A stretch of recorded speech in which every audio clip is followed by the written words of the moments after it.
Hey everyone, I'm Carrie Akmazikian from Best Practical. Today we want to show you something we just released. It's called the RT MCP connector, and I think you're going to find it really useful. So this is Request Tracker. If you're watching this, you probably know it very well. All of your work lives in here. Open tickets, pending approvals, things waiting on other people. It's your operational system of record. Now what the MCP connector does is it lets AI tools connect directly to RT. So instead of jumping between your AI assistant and RT, you can just have a conversation. Ask it what's on your plate, get a summary of a ticket, take action on something, all without leaving your chat window. For this demo, I'll be using Claude, but the connector works with any AI tool that supports the MCP protocol. All right, so let's show you what this actually looks like in practice. So maybe this is something that I'm curious about. I want to see what's open across all my queues right now, maybe calling out anything that's high priority or overdue. So what's happening here is Claude is connecting to RT in real time. It's reading live data from your RT instance. And this is the same data that's in the queues that we were just looking at the RT home page.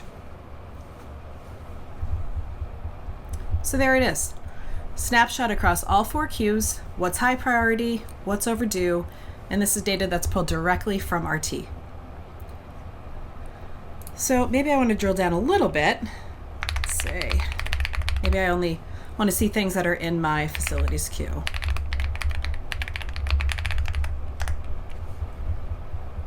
This is one of the use cases I think a lot of people will relate to. You have a meeting coming up, you want to know where things stand, and usually that means going into RT and piecing it together yourself. Great. We have open tickets, how long they've been sitting, where things are stuck. Now we can take it one step further. So maybe I have a meeting coming up this afternoon, and I'd like to walk in with an agenda.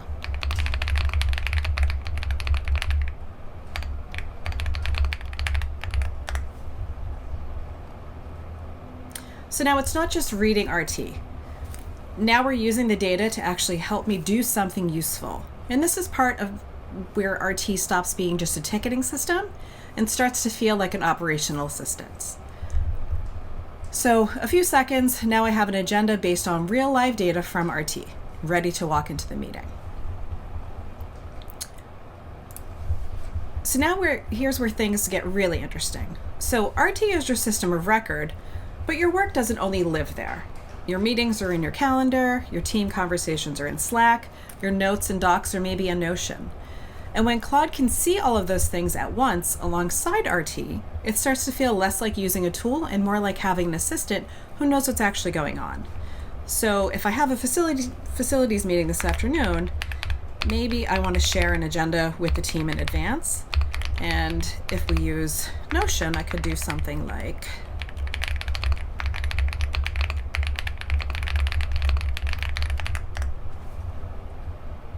so I've asked Claude to create a new page in Notion called Facilities Agenda with the details that we just had get pulled out of RT. And there we go. So Claude tells me that now there's a new Notion page, Facilities Agenda, and it includes all of the relevant ticket data, things that are open, things that should be reviewed in the meetings. Okay, so slightly different subject. Let's do something else. So we can ask RT, or ask Claude for what's in RT, what should I be?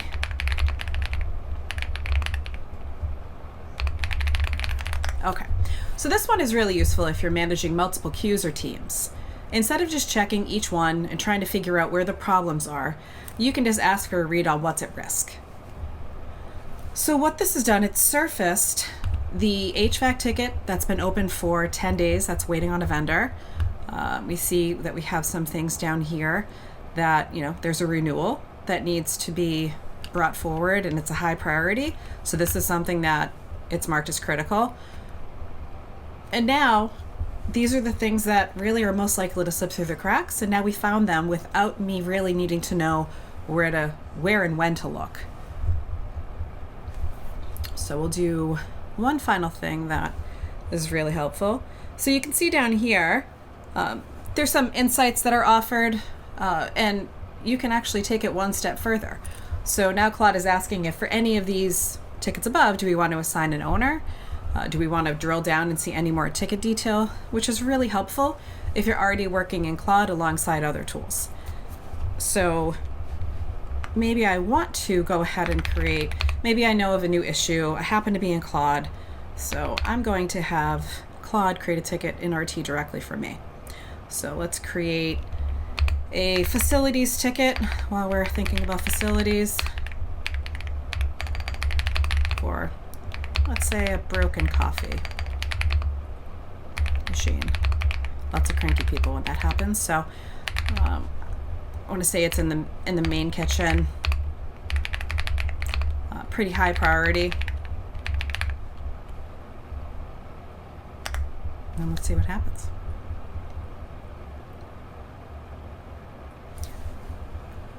So I have some pauses in here. I prefer when Claude asks me before it starts to take action in Request Tracker, especially if it's going to be sending out an email.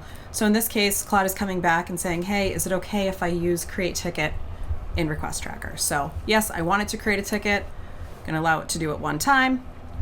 And now Claude has gone ahead and has created ticket number 26 in the facilities queue. We can pop over to RT and we can take a look.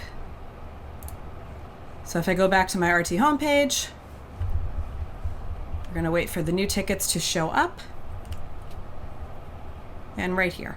So through Claude, since I was working in there, I was able to quickly create a ticket in RT. And you can see that the priority of this ticket was marked as high. So that's the RT MCP connector. RT is still your source of data. This just makes it a lot easier to get insights from RT and combine it with the other tools that you're working in. If you want to get it set up, we have a great blog post that walks through the whole thing.